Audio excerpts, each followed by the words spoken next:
Ladies and gentlemen, we move on to our next session, Disinformation and the Rise of Digital Dictatorships.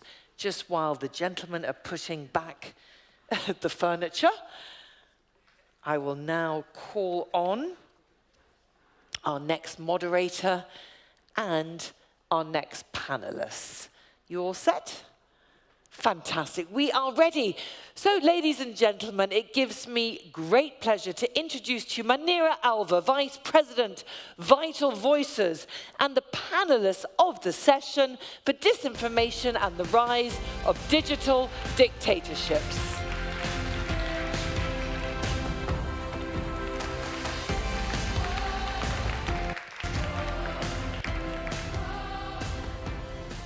Good morning, and thank you for joining us for this very important session, which I call the phenomenon of the rise of digital dictatorships and the disproportionate impact we are seeing on girls' and women's leadership across the world. I head advocacy at Vital Voices, an NGO based in Washington, D.C., that works with girls and women leaders across the world. And joining me today are two such incredible women leaders who are global honorees of Vital Voices and have faced the repercussions of this phenomenon and are fighting it tooth and nail. I'll start with Marina Pisklakova-Parker, who is considered a foreign agent by the Russian government and is now with us at Vital Voices in Washington, D.C., whose story starts way back in 2010.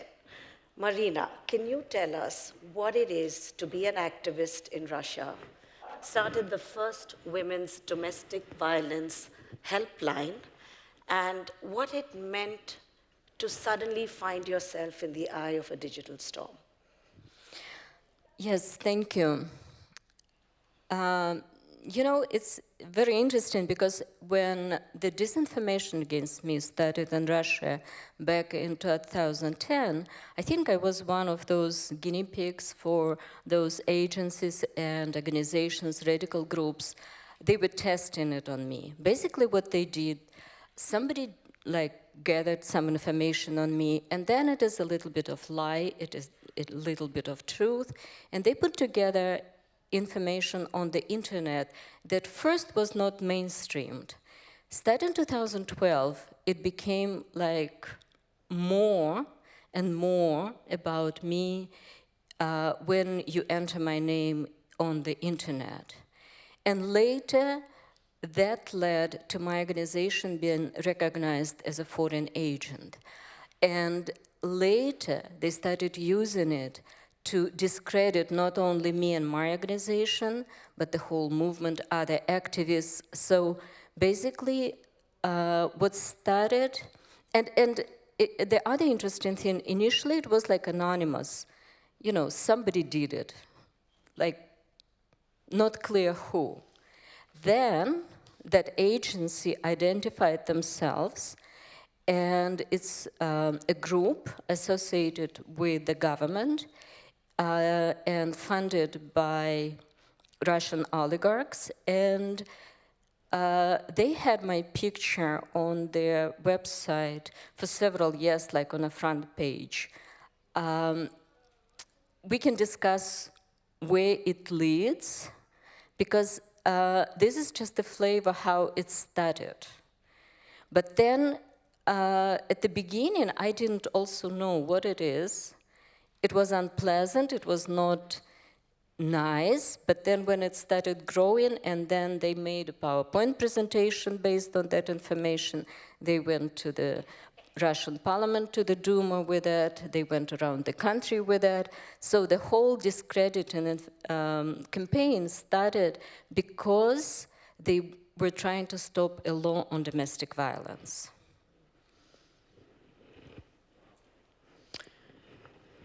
That's it, right? It's the pushback, and it starts really by discrediting women activists and public leaders and making their work so much more difficult. Phumzile was a parliamentarian in South Africa, And today she's a disinformation and an electoral disinformation specialist and a platform accountability specialist. The switch from public life and parliamentarian to this space is a story in itself, right? Ideally, you should be sitting making laws in South Africa. You entered parliament at the age of 31. Tell us about what led to this transition and why women leaders are stepping away from leadership because of this phenomenon. Yeah, is it on? Oh, yes, yes.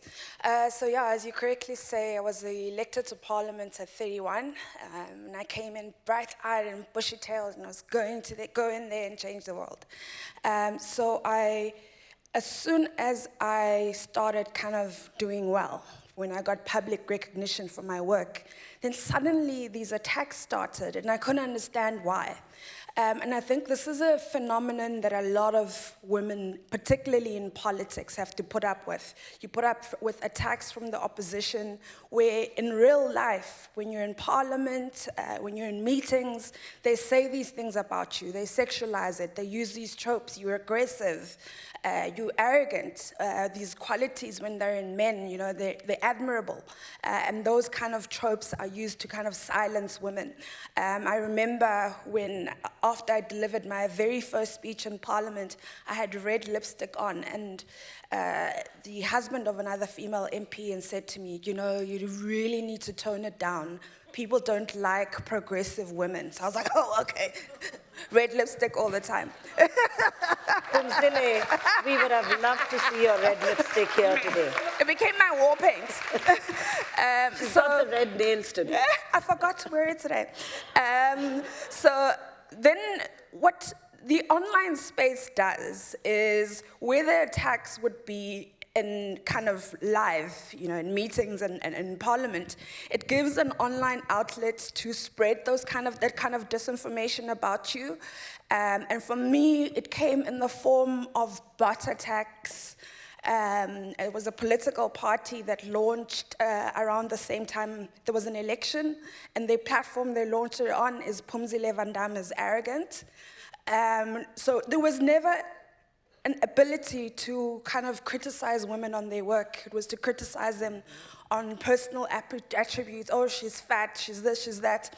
And what that did for me in that online space is, one, helped me realize my worth. I was like, okay, clearly I'm being attacked, I must be doing something right. And I really worked hard to reclaim that space for myself. I belong online. I'm going to say what I want to say. I don't care if you don't like it. And it forced me to really be strong in order to exist online. So my work now is really focused on making it easier for women to be online. Statistics show that there's a reduction in women running for public office because they see what women are subjected to online. You know, the sexual harassment, the deep fakes, the doxing, and they don't want to be in politics. So my activism really right now around platform accountability is getting social media platforms to recognize that online violence against women is a danger. It silences women. Climate change activists are being targeted with disinformation. So that's really my work now. And my transition from politics to this happened because my political party wanted me to stop kind of trying to hold Facebook accountable. You know, we know how big tech, I don't know if this is what happened, only speculation, but we know that big tech gives a lot of money to political parties. So it was a principled stand, and even though I was there and I left, I now stand on the mountain and look around and say, how can I make it easier for other women to exist online and use that platform? So we're really, we are missing one of our panelists today who unfortunately isn't well, who has done a lot of research on this topic, Lucina de Meco. But in her study, she says, female candidates are attacked more than men by inauthentic actors. and it is increasing by anonymous actors and internet trolls. So that's what data is telling us. But I want to digress a little bit, Phumzile and Marina, and ask you all. We see women public leaders on the outside, right? They're these phenomenal, confident, articulate women. But this phenomenon is actually taking a huge toll on them, on their mental health, on their ability to deliver publicly, and their agency. So I'm going to take this conversation a little away from what the world sees and ask you all to share a little bit about how debilitating fighting this really is. Well, it is tough. I mean, no question, because they go into your personal life and they combine truth with lie, and then also disclose personal information. As a result, you know, there were threats against my son, and, you know, it's feeling totally unprotected. On the, it's like the first feeling. Then when it goes further, I think the worst is, like, as an activist, I started asking myself a question: how far can I go when I put my son in danger? And that's like an impossible question. It's very difficult. But then when it started going further and deeper, you know what they did, like on PowerPoint presentation, they would put my name and then name of other activists under me. So it's like I'm responsible for others as well. And it's building more and more pressure on, like, you know,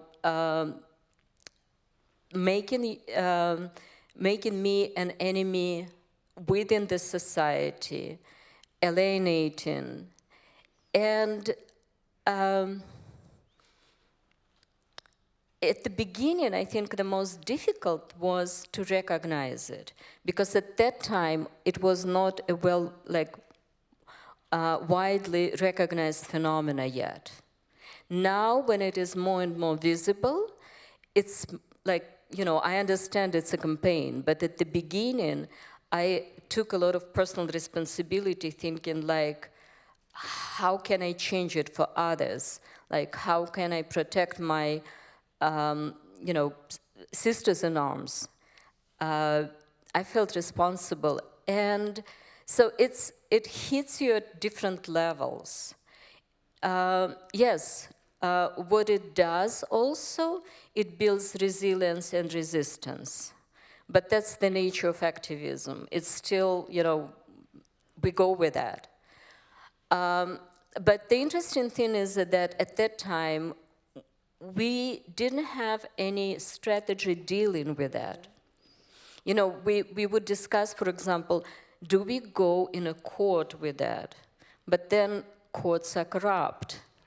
What do we do? And building it further, what it does, it also attracts attention of more radical groups. Like, for example, in Russia, it's male state. It's a women hate group.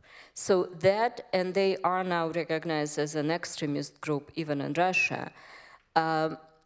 So they were issuing death threats on activists. And basically, because we were so exposed, and then, you know, they would know where we live, they would know, like, my car, and it does create this sense of constant danger. So, yes, now we have training, now we have, like, in my apartment in Moscow, I had bulletproof windows installed by partner organizations, but because they did the whole security assessment for me. But these things came later. I lived for like 10, 12 years before that, you know, basically surviving in that environment, and it is very difficult. Yeah, I think it takes a great mental health toll. and I always say to any kind of women in politics, therapy is important. That help exists, and we women in leadership, it's important to get that kind of help. And I think my kind of personal mission now, another personal mission, is I really want to kind of destroy the thing that we're told as women: you need to be strong, you need to do this. And I think it's important, specifically in the space of disinformation and online violence against women and digital dictatorships. I really don't believe, I don't want to at least be telling women you have to be strong to be online. Why do we have to do that? Why can't we be online and share our views and share our opinions without having to kind of know that you're a woman and you will get rape threats and you will get all these threats, and this comes with being a woman. So that's why I'm really focused on solutions. What do we do about it? Because I think there's a lot of work. We've pointed out the problems, how difficult it is, how there's less women running for public office, the mental health toll on women. Beyond that toll, where the attacks online start happening offline. I think the Nancy Pelosi example is a big example where through these narratives, you never know. I mean, it could be kind of disinformation, but you don't know who is reading that and what they're going to do about it. So I really kind of would like all of us to start pushing social media platforms to deal with online violence against women. It's harming us psychologically. It's a violence. It's an emotional violence, and then it also results in offline violence against women. So it is tough. I think for me, what I did was fight back. And fighting back puts you in permanent fight or flight, and my response is fight. And that has its own kind of repercussions. So I'm really kind of want to focus really on the solutions. Let's get the social media platforms.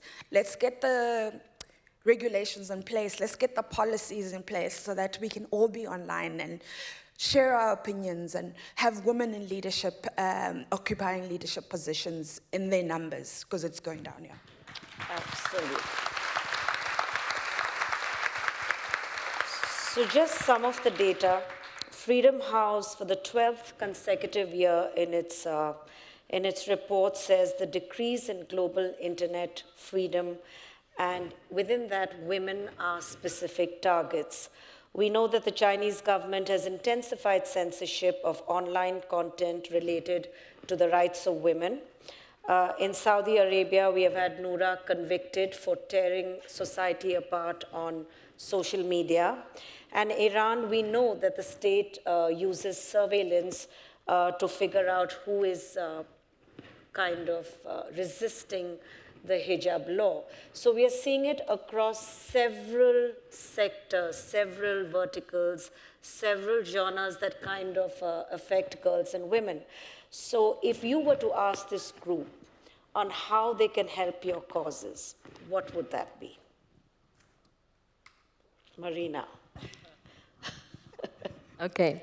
Well, I think that's what Phumzile is saying. We need more access for women, free access to the internet space, uncensored, more voices to be heard. Because frankly, what I am saying, I'm just a typical case of any activist who works on the ground with issues of violence against women or women's rights, because we all go against the culture. We all break stereotypes. We all try to change what is called tradition. And it's another very interesting subject, I think, how tradition is defined around the globe. But it's a buzzword, making us, making enemies out of us. So I think what we need, we all need to speak more about that. We need to uncover what they're trying to cover. We need to be really vocal everywhere so that our voices become one powerful voice around the globe. Yeah. Phumzile.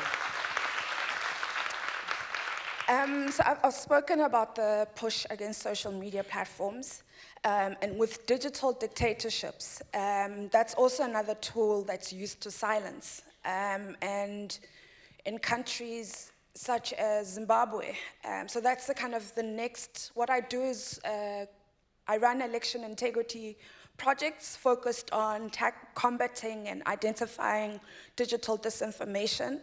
And an aspect that we will be adding to it with Vital Voices is really training women leaders, giving them the tools around digital resilience. And I think it's really, we can do this. The digital space doesn't have geographic boundaries. It doesn't recognize the different laws that exist in countries. I think the AU has done something brilliant. They've put out a resolution clearly defining what digital violence against women is and suggesting recommendations around that. So I'd really, if I had an ask, as women in the room, I would really love to see global coordination and collaboration to make it easier for women to be online, not to be silenced. I think it's the biggest and most important platform to get our message out, and it should really be made easier through legislation, policy, campaigns, platform accountability. So I'd really love to see us together and claiming our space as our space, claiming our space on social media platforms without having to put up with the terrors that come with being a woman online. So my message is, we're reclaiming social media, claiming our space. Thank you so much. And I would make a personal appeal to all of you to please support women online. It's happening in front of us, and when we look away or we choose not to kind of get involved, we are allowing this phenomenon to grow. I know we have phenomenal boards outside with data of women in the economy and health and business and stuff like that, but if this is not addressed, all those numbers out there are going to be affected. It's as simple as that. We have seen the trends, and we can see what the projections are. Thank you so much for joining us this morning. Thank you so much, ladies. Thank you. That was a wonderful discussion. Thank you so much for being with us today.